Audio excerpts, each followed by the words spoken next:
Iran Israel സംഘർഷത്തിൽ America ഇടപെടുമെന്ന റിപ്പോർട്ടുകൾ കുറച്ച് ദിവസങ്ങളായി പുറത്തു വരുന്നുണ്ട്.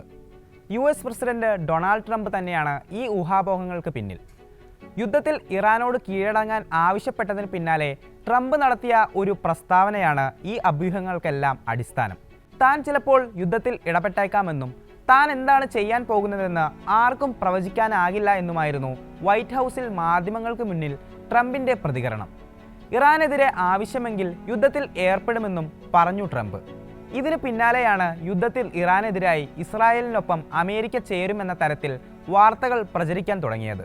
ഈ വാർത്ത തള്ളിക്കളയാനുള്ള സാഹചര്യമല്ല നിലവിൽ എന്നതുകൊണ്ട് തന്നെ അമേരിക്കയെ യുദ്ധത്തിൽ ഇടപെടുന്നതിൽ നിന്ന് പിന്തിരിപ്പിക്കാനുള്ള ശ്രമങ്ങൾ ആഭ്യന്തര തലത്തിൽ തന്നെ തകൃതിയായി നടക്കുന്നുണ്ട്. ഇതിനു പുറമെ US-ൽ വ്യാപക പ്രതിഷേധങ്ങളും അരങ്ങേറുകയാണ്. ആ വാർത്ത വിശദമായി പരിശോധിക്കുകയാണ് ഇൻഡെപ്ത്. സ്വാഗതം.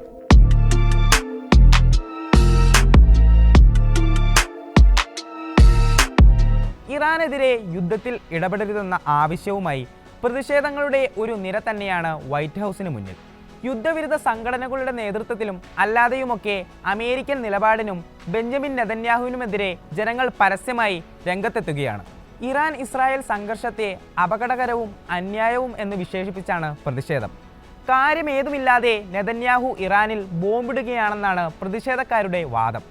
ഇസ്രായേൽ ആണവായുധം പേറുന്ന രാജ്യമാണെന്നും ഇസ്രായേലാണ് പശ്ചിമേഷ്യയിൽ ഭീകരാന്തരീക്ഷം സൃഷ്ടിക്കുന്നതെന്നും പറയുന്നുണ്ടവർ.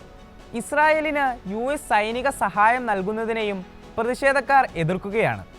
അനാവശ്യമായി യുദ്ധത്തിലേർപ്പെട്ട് US പൈസ കളയരുതെന്നും പണം ചെലവാക്കേണ്ടത് ജനങ്ങൾക്ക് വേണ്ടിയാണെന്നുമൊക്കെ പ്ലക്കാർഡുകൾ ഉയർത്തിയാണ് പ്രതിഷേധം. US-ഉം ഇസ്രായേലും സംയുക്തമായി ഇറാനെതിരെ യുദ്ധത്തിലിറങ്ങുന്നത് എന്തിനെന്ന ചോദ്യവും പ്രതിഷേധത്തിൽ ഉയരുന്നുണ്ട്. മിഡിൽ ഈസ്റ്റിൽ ഇതിനകം തന്നെ US-ൽ നിന്നുള്ള 3 വിമാനവാഹിനി കപ്പൽ ഗ്രൂപ്പുകളുണ്ട്. പ്രതിരോധ ആവശ്യങ്ങൾക്കായി മാത്രമേ അവ അവിടെ തുടരൂ എന്ന് ഉറപ്പാക്കണമെന്നും പ്രതിഷേധക്കാർ ആവശ്യപ്പെട്ടു.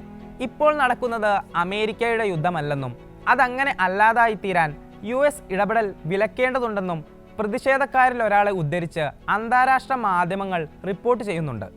ഇറാനെതിരെ അപ്രതീക്ഷിത ആക്രമണം നടത്തി യുദ്ധം തുടങ്ങിയത് ഇസ്രായേലാണെന്നും പശ്ചിമേഷ്യയിലെ 2 ഭരണകൂടങ്ങൾ തമ്മിലുള്ള യുദ്ധം മാത്രമായി അത് അവസാനിക്കണമെങ്കിൽ US ഇടപെടൽ പാടില്ലെന്നുമാണ് ഇദ്ദേഹത്തിൻ്റെ പ്രതികരണം.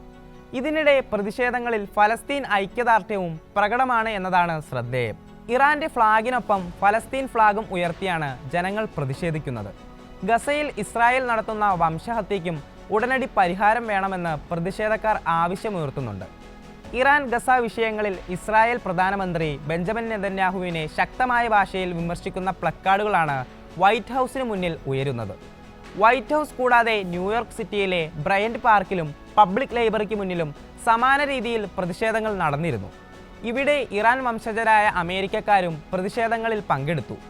പ്രതിഷേധക്കാരെ അടക്കി നിർത്താൻ പോലീസ് കഷ്ടപ്പെടുന്ന ദൃശ്യങ്ങൾ ഇതിനോടകം തന്നെ പുറത്തെത്തിയിട്ടുണ്ട്. പ്രതിഷേധങ്ങളിൽ അനിഷ്ട സംഭവങ്ങളൊന്നും ഇതുവരെ റിപ്പോർട്ട് ചെയ്തിട്ടില്ല.